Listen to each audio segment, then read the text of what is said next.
Welcome to The Line. Today we're talking to Jennifer about whether or not Jesus existed. She wants to know Dr. Josh's opinion, but it's really outside of his area of expertise.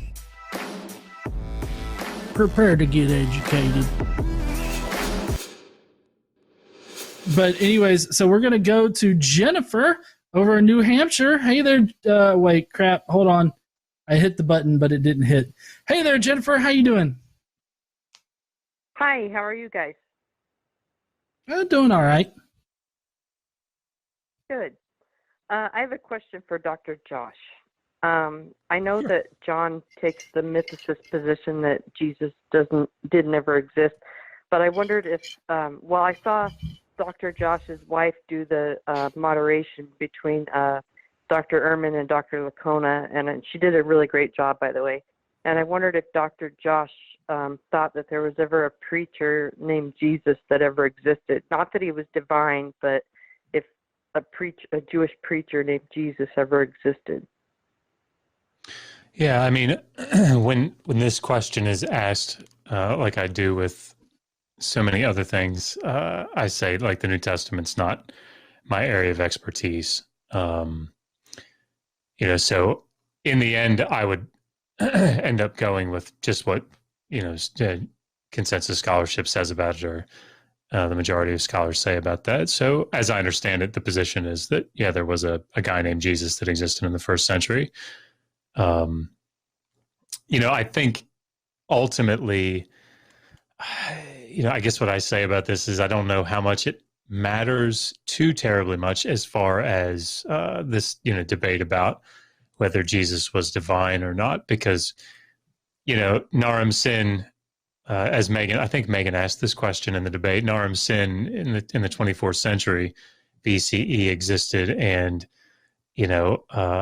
was said to have been divine, and we have a lot more evidence of his divination than, or of his, being made into a deity than we do of anything surrounding Jesus. And nobody would argue that Naram Sin was made divine, as a god over the city of Agade. But the reason I think is obvious. But yeah, so that was sort of a roundabout way of saying I'm probably not the person to ask, because I'm just going to turn and say, well, what is it that most scholars say about this? Sorry. I think most scholars say that he did exist, but it's a mythicist position that's a minority opinion, is from what my understanding is. Yeah, and I would agree with Josh on the idea that whether or not Jesus existed doesn't really have anything to do with his divinity, because even on my position, I feel like Paul initially thought of Jesus as divine in some kind of fashion. So as far as like whether or not Jesus was divine, or what Jesus said about his divinity, I don't think that whether or not he existed really factors into it. So, but yeah, and I totally respect anybody that, isn't a mythicist and doesn't take the position and goes with the consensus, because, I mean, that is the consensus position. I just so happen to disagree with it vigorously. Well, I don't think he was divine. I'm an atheist. I don't think he was divine, but I do think that there's evidence for a Jewish preacher named Jesus who was an apocalypticist that actually existed, but I don't think he was divine.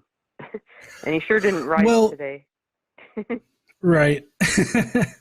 Well, for me, the way that I come about the question, or I approach the question, is in a similar way to whether or not God exists. And that's that if I'm going to say that Jesus was an apocalyptic preacher that, had disciples and whatnot, I would like to have some evidence that was actually true. And I personally am not convinced by the current arguments for the consensus on that.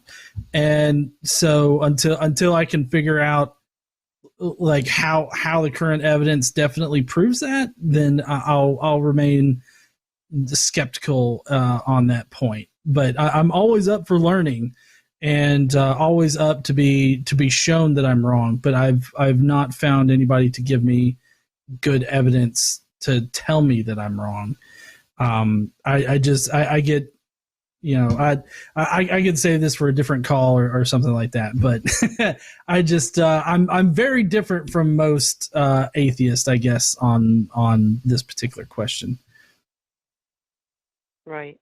Even though the majority consensus is that they somehow do have proof, whether they're religious or not, but they don't have proof, but I mean, they have reason to believe that he existed more than reason to believe that he did not exist. You still don't believe that he existed? Well, I mean, when I take a look at the evidence that they say shows he existed, I'm not convinced by it. And I feel like the consensus should be backed by good evidence. And the evidence that they always propose is just not compelling to me. And so that does mean that I am going against the consensus, which I'm perfectly fine with because I feel like I can meet the burden of proof for my position. But just putting this out there, not even Bart Ehrman would say that the whole consensus idea proves that Jesus existed. I feel like appealing to consensus. Well, I feel like appealing to consensus in this situation is more of like a thought-stopping technique rather than any kind of useful like argument. I think that stating that something is the consensus of mainstream people is valuable, but since I am contesting the evidence that they present, I feel like it's kind of a moot point to suggest that that there's this consensus, and so you should believe it based on the consensus alone. I feel like we have to actually look at the historical information, like what evidence are they suggesting actually proves that Jesus did exist in the past. And more specifically, my position is I think that he probably didn't exist. I still think that there's a possibility, of him existing, and it's under certain understandings, it's even plausible. I mean, obviously it's plausible. It's just how plausible is it to me? Right. And Dr. Josh thought he probably did exist. I guess I didn't understand his reply. Yeah, I mean, I think anytime that I'm not a specialist or have what I would consider requisite training in a particular topic that is at least highly debated online, I tend to be very careful about how I answer that question. Usually the way that I do it is I say, what is the consensus position among scholars, if there is one? And it seems like in this case, the consensus position is that Jesus was a real person that walked around in the first century as an apocalyptic preacher. And so I would agree with that position. Excuse me, but that's not coming from like my own research.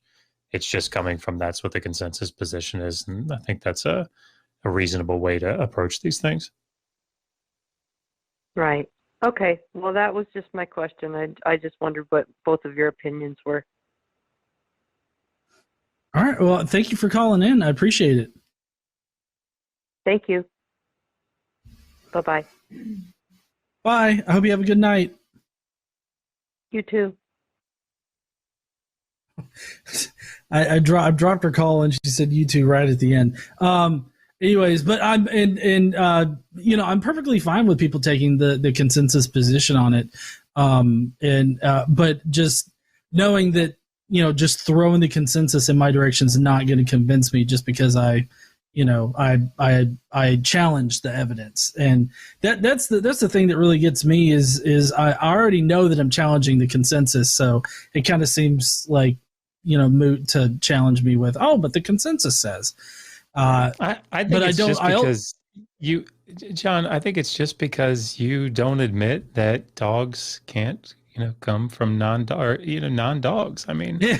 that's I'm just here to it's help. all about,